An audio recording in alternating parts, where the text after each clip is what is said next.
Okay,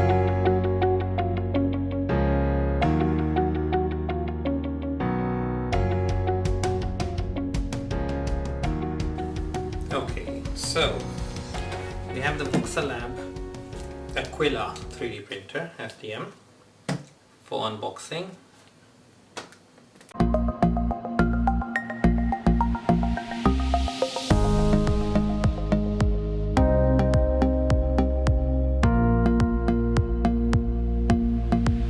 So I've been told it's very similar to the Ender 3.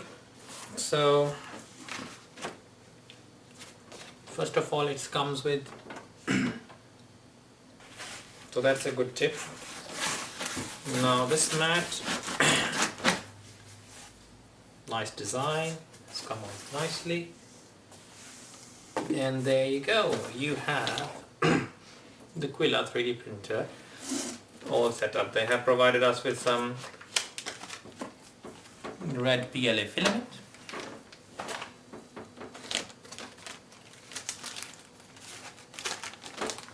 an information leaflet, probably has all the steps on how to build this printer.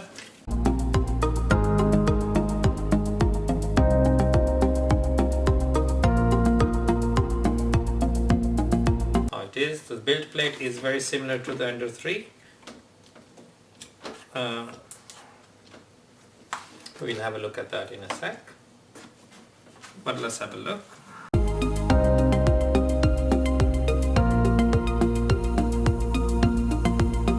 To the nozzle and all the other things. We have the base of the printer. Should come out as a unit. Let's have a look.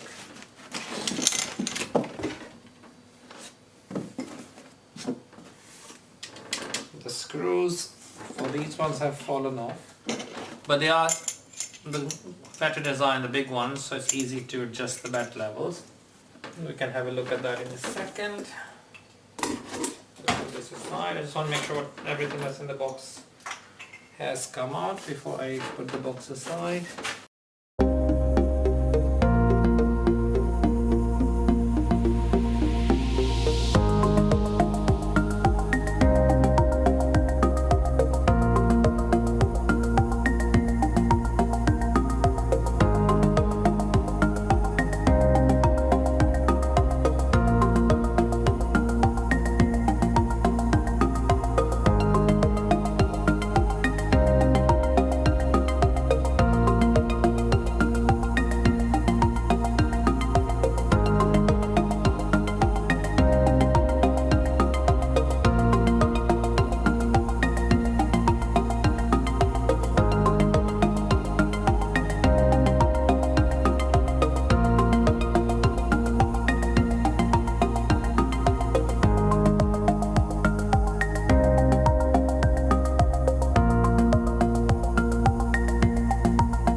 Now everyone has their own method on assembling these things. Let's have a quick look, just make sure. So that's the cable for the display.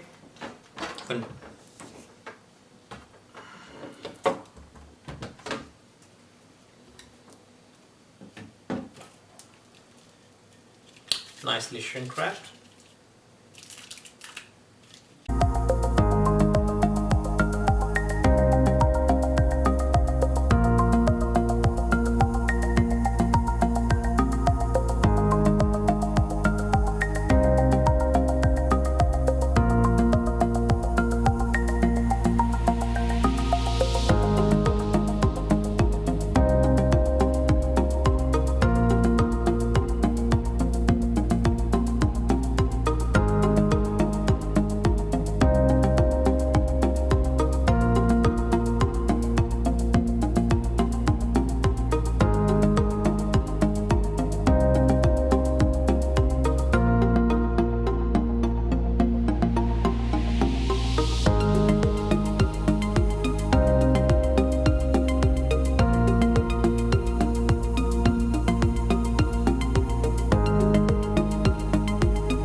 power supply is actually built in here as opposed to the ender that has it standing here, so that's a good design.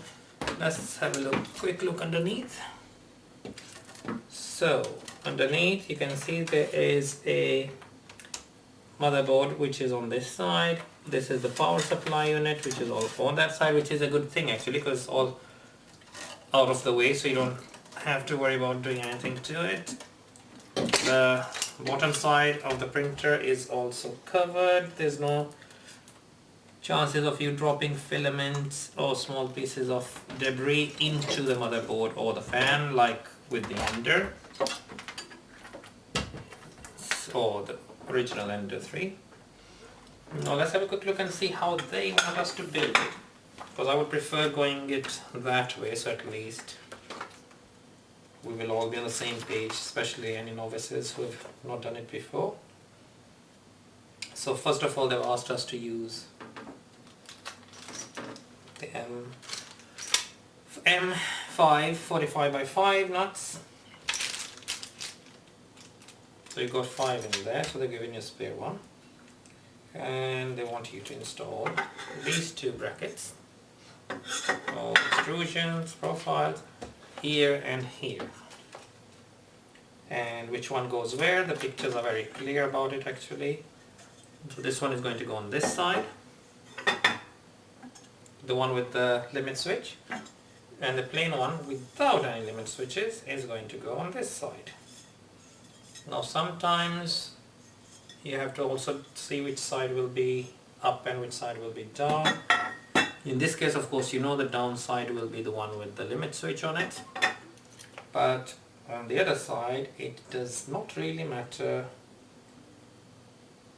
What actually does matter, this should be, it doesn't actually. The extrusion doesn't have any holes or anything like that on it. Let me just make sure. So the power supply, I do apologize, my mistake, this goes there. I was looking at the picture upside down, which is something people do, as you just seen. So this will go on this side. The reason I made the mistake was the way they have shown in their guide. The box is laying like this, so let's do it that way just to be on the safe side, so I don't do a similar mistake again.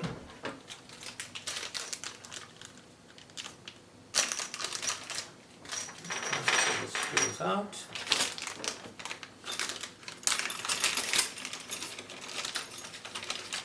I have my own hex tools as well actually,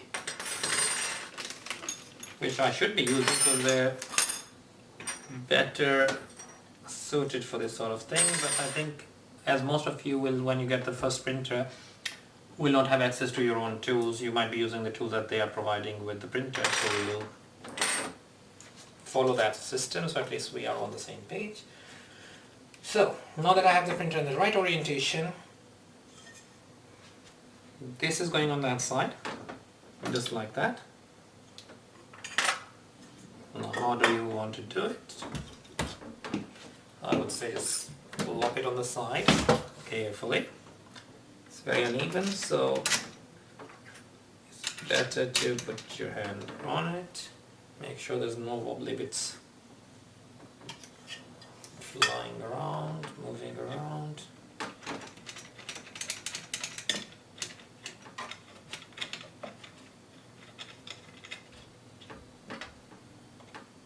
For me, normally the joy of 3D printing includes this whole experience of building a 3D printer from scratch.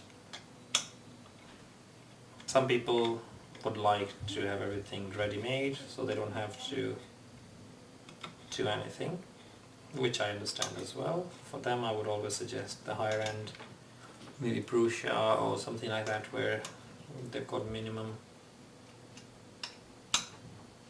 input. I won't tighten them all the way yet because we will need some flexibility when we are inserting the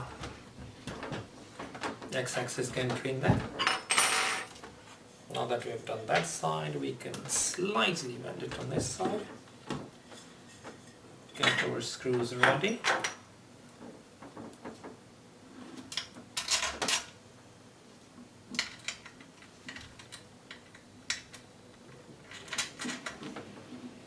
Put them in.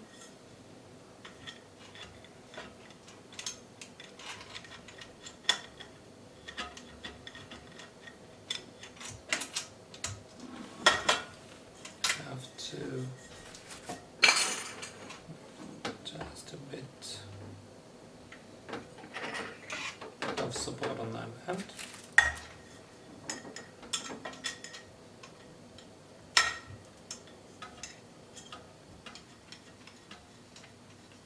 First few millimeters you can just do by hand, and when you're sure the screw has gone in, then you can start using your tool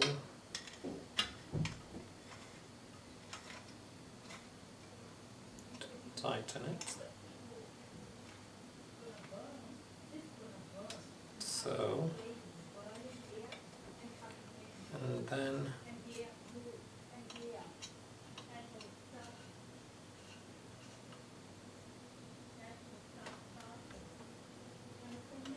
again, I'm not tightening it completely because I just want to make sure everything is aligned properly before I do that. So now, as per the instructions, these two have been plugged in and installed. Next, I want you to install this and the lead screw that they have given. Always make sure this is straight, not bent. So this will go in this. Of course we need to loosen it before we can do that.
just have to make sure I'm putting it the right way.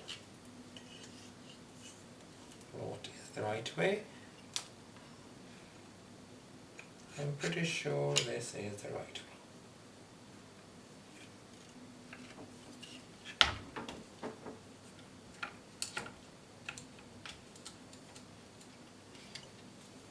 Excellent.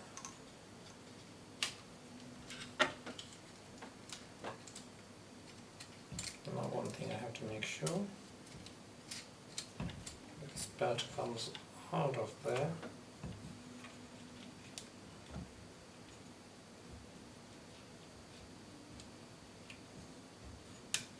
If I'm making it look very complicated, I do apologize. But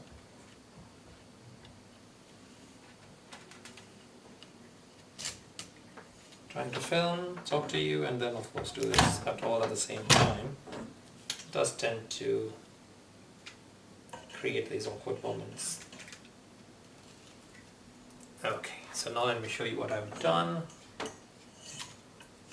If I have done it correctly. So this whole setup goes on this side of this rod, and guess what? I have made a boo-boo. Again, as I said, it doesn't matter first time or not. We are humans, we do tend to make mistakes. Best thing is how you learn from it. So this was actually meant to go that way. See? So that stays on that side, and this stays on this side. Again, what did I do next? I took this and there's a light slot here, so you just plug it into that slot, and then you take the other side of this cable.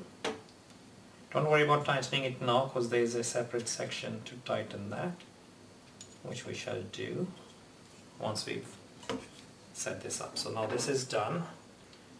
Now I would prefer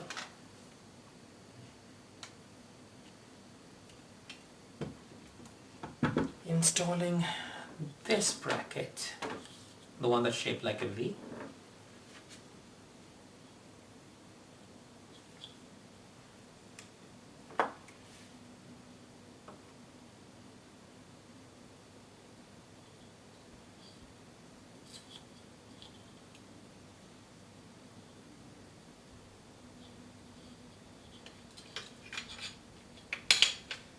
This one will go on this side. Again, the nuts we used from the other side are the same ones we will be using on this side.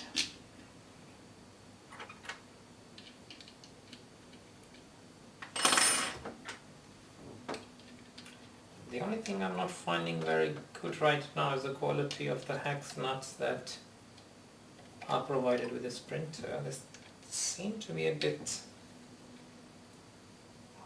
not very user-friendly, I would say. They're giving me more of a fear of stripping them than any other ones I normally used. Tighten. Tighten. And now you will end up with something like this. Now this one has to go on here, and this part goes on there. But as I said earlier, I felt like there was a bit of a unbalance between these rods.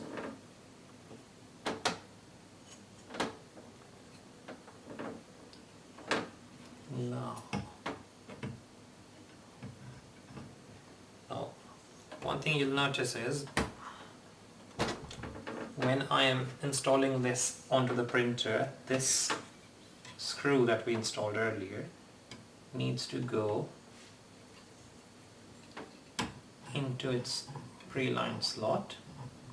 It's very important that we don't bend it or anything.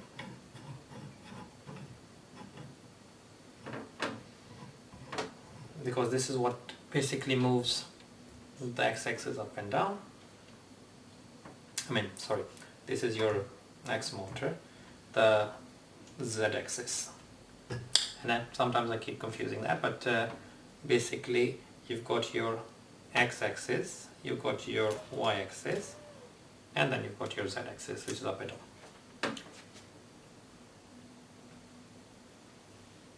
Now that this is in, let's see if it has helped bring some semblance of excellence. So as you can see, once I put this one in, it has pushed those rods into their proper place, and now I can see that this will go quite nicely on top. So that was one of my concerns when I was looking at the printer initially.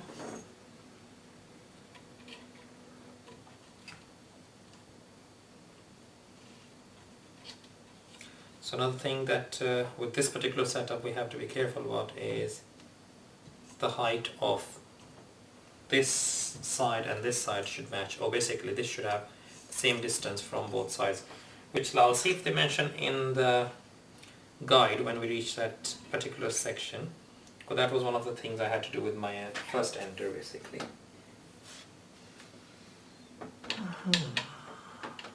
So they, in the instruction this says only install one screw. See, sometimes you think you know too much, and then I think I know the reason why this screw has to come out, because something else has to go in first, which is this particular x-axis tensioner. So actually it's a very good tool. Most of the new printers have it, but the older ones didn't used to come with it. So this is to tension the belt, so you don't have to do it the old-fashioned way. So first you loosen this. Now because I've already put the belt in, I'm feeling a bit, actually,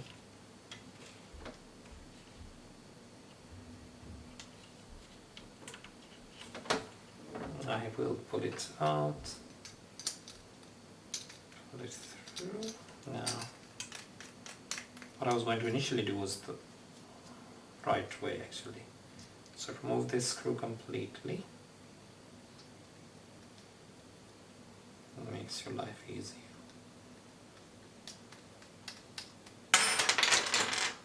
Yeah. Then pop this back in where it was.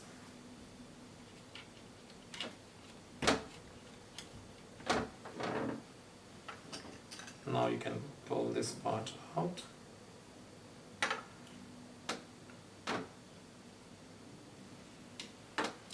Sorry, learning again. Do keep this on, otherwise you won't be able to put this through here. And once you put it through here, then and only then, I will leave all these mistakes in the video, just so you know that we do make mistakes when we are building something. You are not the only one doing it. This one now goes in only one direction, because you've got a rod here and then this is basically a slot on this side. Not sure if you can see it.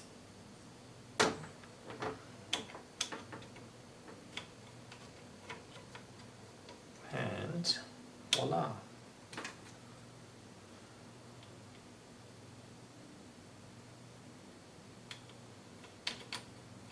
Now that it's got it, we are done. This is an excellent way of tightening the belt. Now how tight will you keep this belt? You will see a lot of mixed instructions. Some people say keep it as tight as a guitar string, so other people say it should not be that tight. I would say this thing shouldn't be wobbling. and the belt shouldn't let you have any loose motion, like this thing shouldn't have slack. So tightening this belt is safe, no worries about that.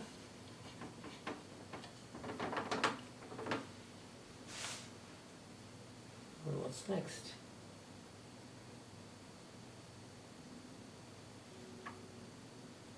M5 by 12. We need an M5 by 12 nut.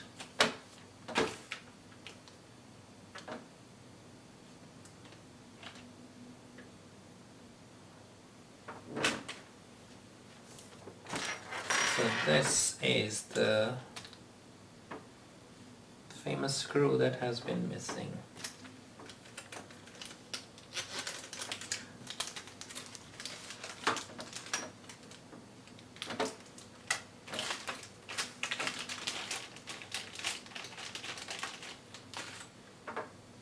So they're asking you to use an M5 by 12 screw on this side to make sure this doesn't buckle and break. But they have not provided that particular screw, which is something I will email them about. But at the moment, I will go and have a quick look in my cupboard and see if I actually have one of those screws.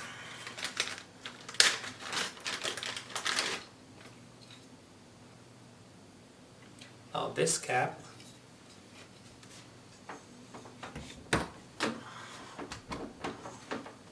goes over here to basically cover this side. It also has a limit switch. A limit switch, if you don't know, is a switch that tells any moving part in this machine where to stop, not carry on moving from there. So let's say when this head moves this way, if you didn't tell it when to stop, it will just keep going this way and start basically breaking your printer. But when this limit switch comes in action, whenever you do this, you'll hear a little click sound which the switch makes. So as soon as the switch makes contact, it will stop this device from moving any further there. So now this needs to go on there. And how does it go on there? It uses M4 by 8 nuts, which are provided here.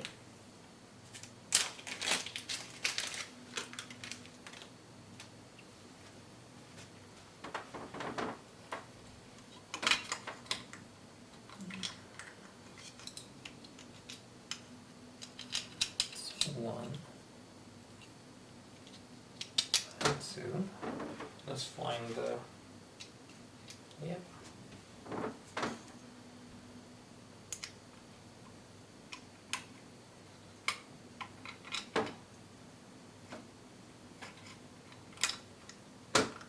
Just doing it so you know what I'm doing. Otherwise it's more difficult for me if I can't see what I am doing.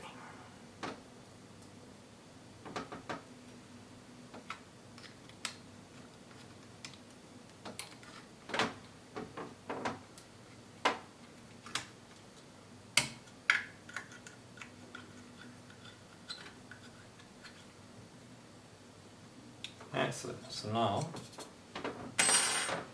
this is installed. I'm not going to connect all the cables C yet because I want to leave that till the end so I can show you where the cables go. So now we have literally completed this part, tightened it properly. We have completed most of this part. The only thing missing is the screw here, which is, as I said, an M5 by 12, which I need to look in my cupboard for. Because what happens is this particular plastic tightener has a screw on one side but doesn't have a screw on the other side. So if you tighten it, it sort of starts moving that way and it will break. The printer will still work, so if you don't have one and you have to end up going and buying one, I would not worry too much in the beginning, because as long as you've not tightened this or over tighten it, it should let you print without any issues. Now what do we need?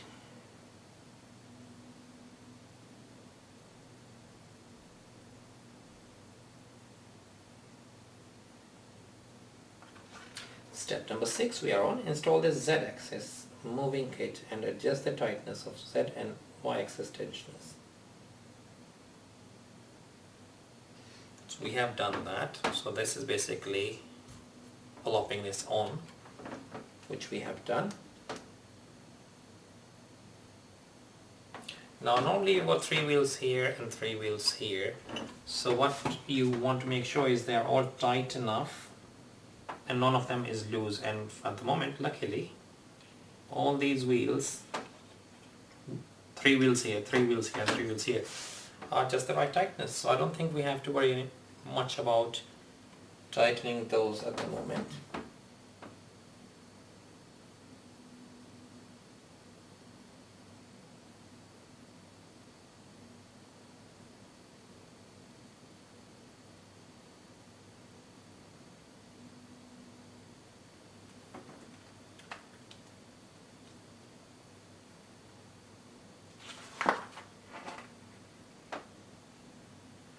Now, the exciting part, they want us to install the gantry, which is going up here, like this. For that, they have given us some M5x25 screws. Again, they are giving extras, which is very good. At least, I mean, they're giving one extra, which I think is better than none. These go here. Nope, the largest one.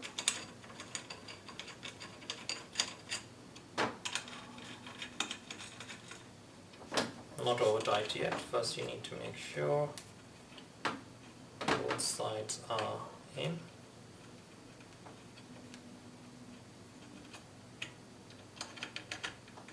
I might have to go and change the battery of the camera in a minute.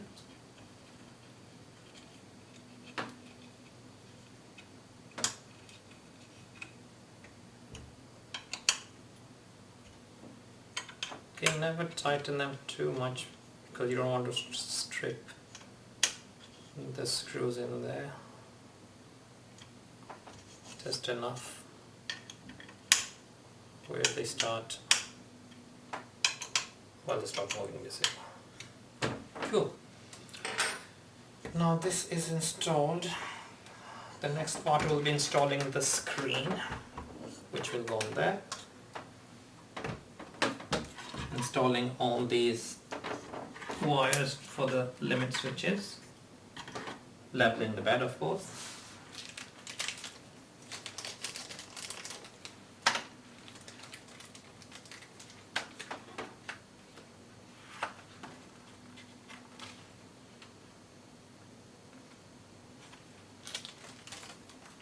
I'm going to try something that probably I shouldn't, but let's see if it works.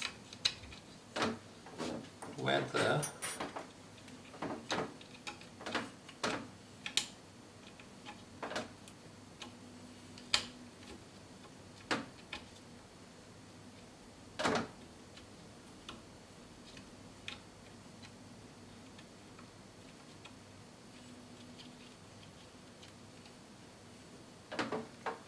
just done it my way so I can have a look. I told you about that missing screw. So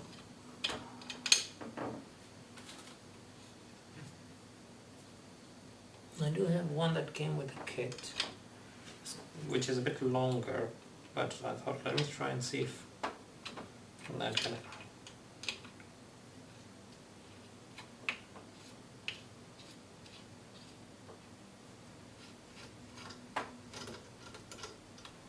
Actually be used, and it looks like it can.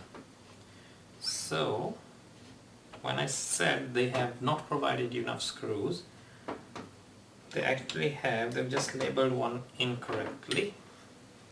So where it says for the tensioner you need a M5x12, you can actually use the M5x14 that they provided for that as well. And I'm just tightening the belt. Just make sure it's tight enough. I think that should be fine then. So I don't have to go and look for the missing screw. These have been installed. Now I have to install the control screen. In that particular instance, they've provided you with a bracket that you use to install the control screen onto. So if you look here, you've got some T-nuts here that will go into the profile on the side, and then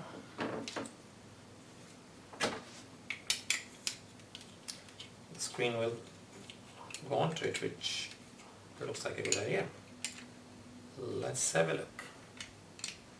Again, I've done some mistakes because I've not actually read anything beforehand, but I wanted to keep it as faithful to someone building something for the first time, so you guys don't, because sometimes you watch a video and everything's perfect, everything's aligning where it should go, and you're like, wow, and when you try to do it and you face the same problems I've had, you start feeling like you are not doing it right, or you are not capable of doing it right. So that way, at least you saw me making mistakes as well, and you realized that, wait a second, this guy is also an idiot. So if he can be one, then there's no harm of us being one as well. I mean, that was my plan from the beginning. Very cunning plan, I have to admit.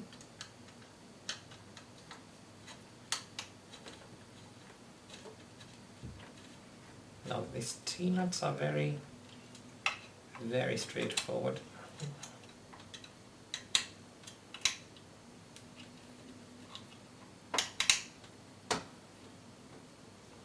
So you can see this fits nicely over here.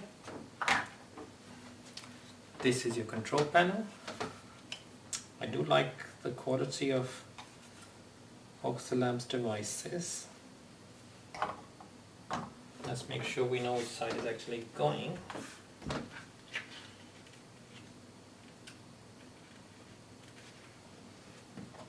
This way. So before I plug it in, this cable will go into here. Only one way it can go, so don't worry. Don't be scared. Then this will clip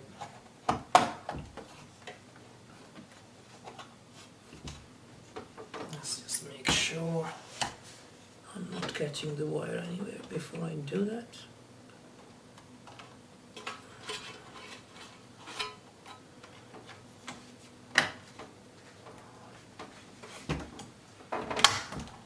Excellent.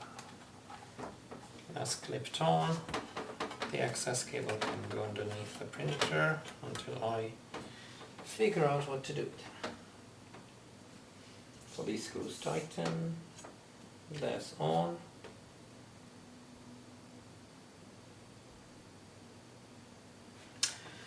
I wasn't planning to install the spool holder initially, but I think it will make our lives easier. So get the box back. Now I can take the cable out, though I have a spare cable that I can use, so I'm not actually taking the cable out.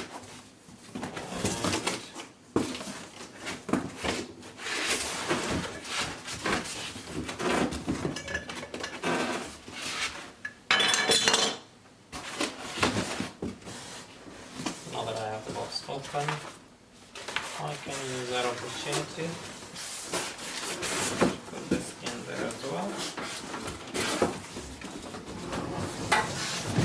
Before I plop the box back. Now spool holders. This normally goes up there. And then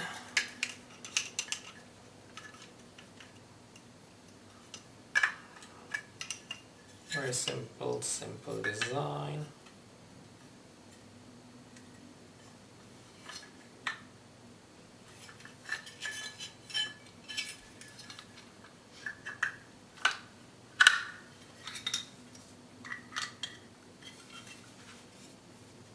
Actually, I like the design on these ones.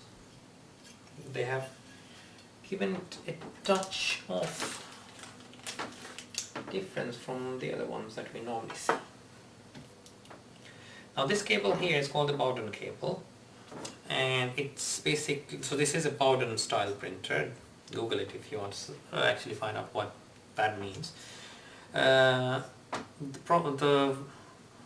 tube they've provided is not looking like a very high quality one, but most of the printers that come with these do not tend to have a high quality one. The best ones are made by Capricorn, but to be honest they're a bit pricey. I don't really buy the original Capricorn ones. I have in the past bought equivalent ones, which most of the time they're blue colored, which is like a trademark, and they tend to be better suited for your daily use. But for the timing we'll leave this on because we want to see how it prints at stock. Now to install spool holder, I will take the T-nuts that came with it and M4x6. These ones here, again the bags are all clearly labeled, very good on Voxelab's part.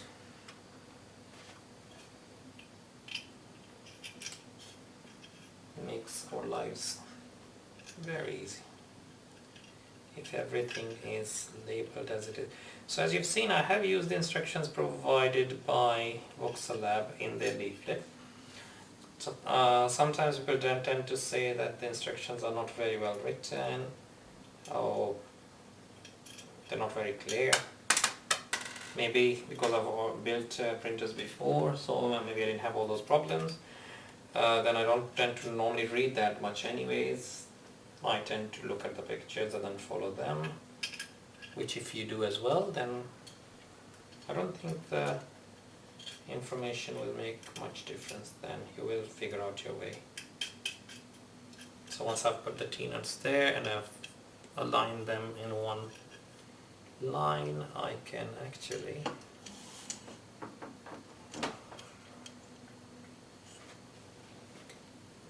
find the right space.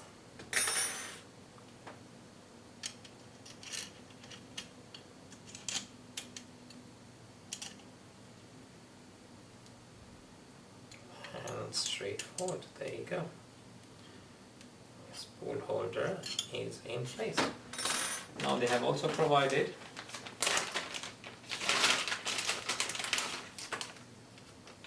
these two covers. I think so. On these sides you've got these sharp corners you don't want to cut yourself on your first or your new 3D printer. So these things just go in there. Similarly this one will go in there. Sometimes if you break them you can 3D print your own. Voila!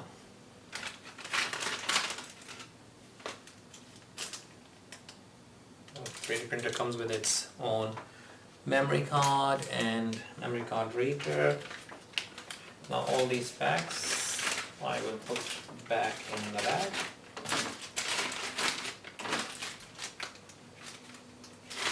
So most of these access screws, things that they have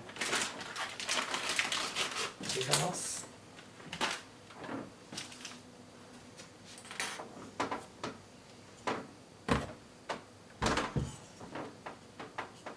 So one of the things that is bothering me, which I want to make sure it's correct before I tighten the lead screw, as actually I have to tighten the lead screw, as I told you last time. And I have to tighten the, see, now it becomes a bit tricky when you've already attached everything. Find the one angle where, so I told you not to over tighten these. No, I am just tightening them, making sure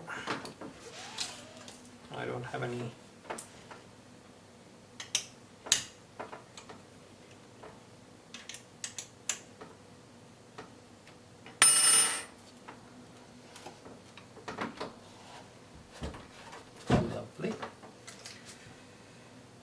Now the build plate has a plastic cover on it that needs to come off. It will not print on that plastic. As you can see, the bed is a bit wobbly, which is something we need to fix as well.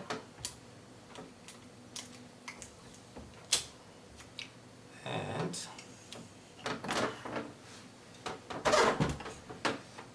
so hopefully you can see.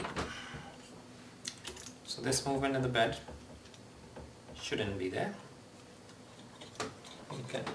So there's a tightener on this end as well, which will help you.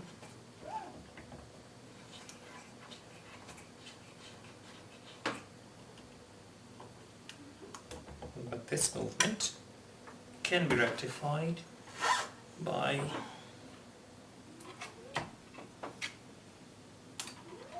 another method that I will show you. So there are 3 screws on the bottom of this as well, and one of them is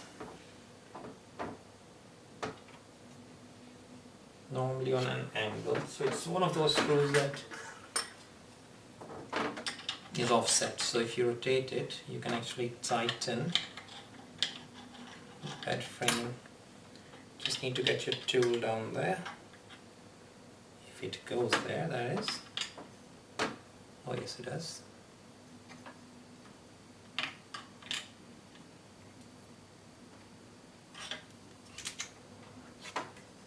Let's see if that makes it. Oh. Again, as I said, things like these happen. You're not the only one.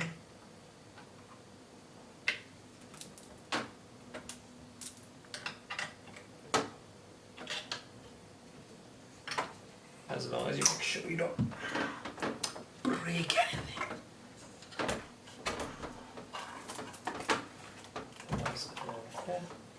So now, as you can see, that wobble, I mean my table is wobbling, but that wobble in the bed is gone, because that some eccentricness underneath there that you use the provided tool to basically turn around until you lose that wobble. Now it's time to take off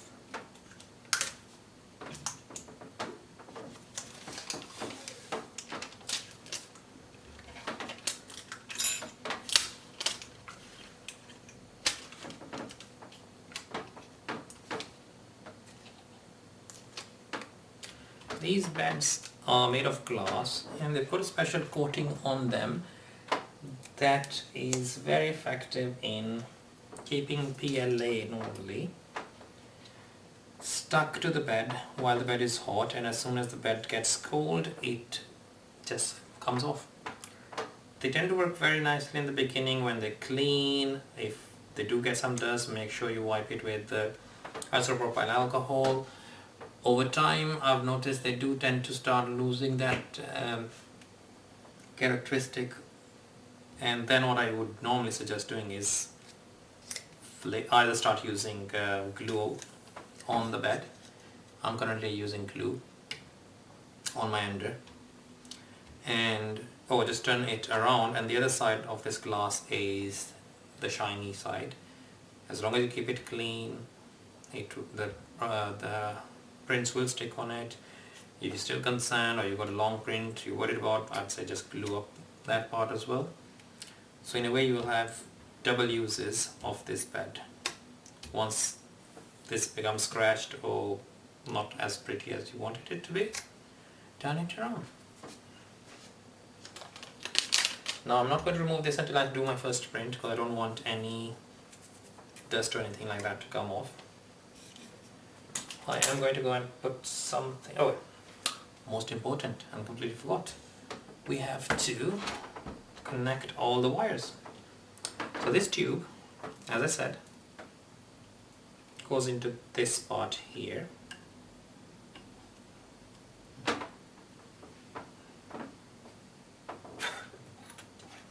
using the tool they provided. Just tighten it up a bit, make sure it has gone all the way in. Again, as that looks a bit flimsy. Something we'll have to probably replace. Then these cables here are all labeled. Like this one says X, X and E. E means extruder. What is the extruder? Extruder is the motor that pushes the filament into this tube, so it goes into the nozzle. So the E will, and if you can see, this is that motor that's pushing the filament in. So ideally the E cable will go, turn it around, easy for you to see. So the E cable will go into the extruder here. Now next one is X and X. Now you will have X going into this motor,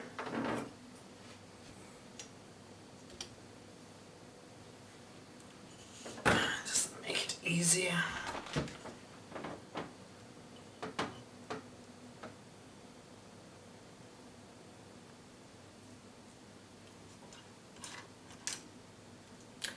Yeah, so the way that they've designed the wire doesn't actually reach there completely. You'll have to pull some of it out and then plug it into the X motor. Now you've got the limit switch wire for X. That goes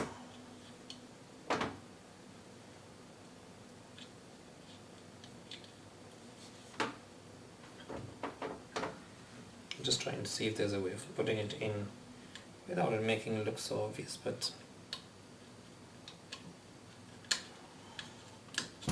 there you go.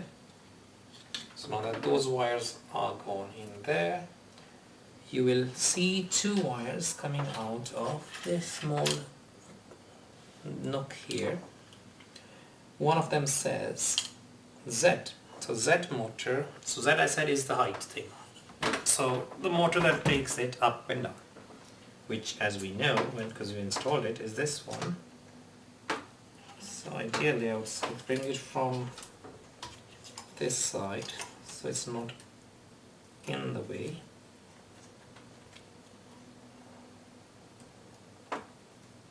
And plug it in there. That's your Z motor sorted. Hopefully it doesn't come in the way of anything, but we'll see. And finally, the limit switch for Z is on this side, and its cable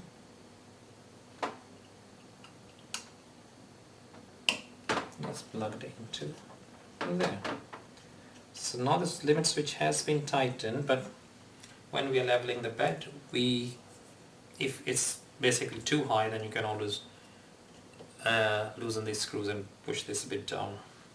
But we'll do it when we get there.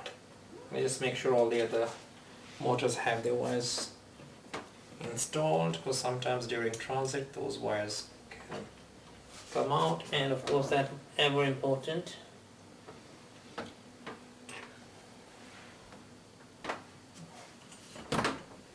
So if you look right there on the back, that's where your power supply's voltage is. So at the moment it's showing me 230, which is what I need for UK, and if I push it the other way it goes to the American 150 or euro, which one, but I don't need that. This is where my electric cable will go. On-off switch is there. I have installed this, all the wires are connected, so as far as I can see we are ready to start the first print. All we need is a nice spool of filament. I'm not going to use the one they've provided because that's too short normally to print something nice. We have to level the bed as well, which is an important task of setting up the printer. So I'll probably bring the camera a bit down, I'll come on that side, and then I can go through the process of leveling the bed with you. So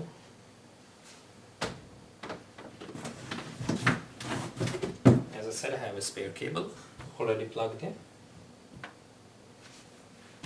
the back.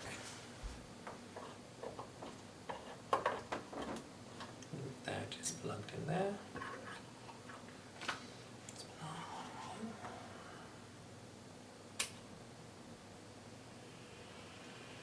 First time. Voila. So now let's go onto the other side.